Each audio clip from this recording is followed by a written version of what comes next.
Ydyn ni wedi sefydlu Gwynedd Werdd fel un o'n 7 blaenoriaeth dros y 5 mlynedd nesaf oherwydd ei bod ni'n benderfynol o warchod harddwch naturiol y sir ac ymateb yn gadarnhaol i'r argyfwng newid hinsawdd. Ymysg peth eraill, mae ganddo ni uchelgais i weld lleihad sylweddol mewn allariadau carbon a chynnydd mewn bioamrywiaeth a chynefinoedd natur. Mwyn ein helpu ni i wireddu ein uchelgais, mae ganddo ni nifer o brosiectau sy'n cynnwys gweithredu ar ein cynllun argyfwng hinsawdd a natur. Oherwydd effaith newid hinsawdd, mae'r risg o lifogydd yn cynyddu, felly mi fyddwn ni'n gweithio gydag asiantaethau eraill mwyn llunio cynllun gweithredu i fynd i'r afal a rhai o risgiau yma, ble mae hynny'n bosib.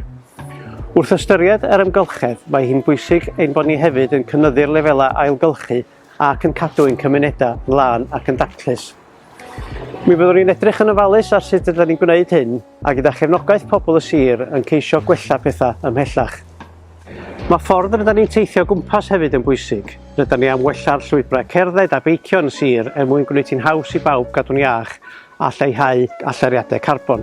Ac mi fyddwn ni hefyd yn gwella trafnidiaeth gyhoeddus a bydd hyn yn cynnwys gwneud defnydd o fysiau trydan newydd.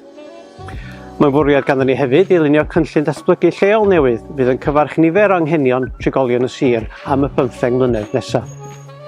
Wrth gwrs, nid gwaith y cyngor yn unig ydy sicrhau Gwynedd Werdd. Mae gan pawb ble i chwarae, a byswn yn eich annog chi i'n cefnogi ni ac i wneud popeth y gallwch chi i leihau ein heffaith ar yr amgylchedd.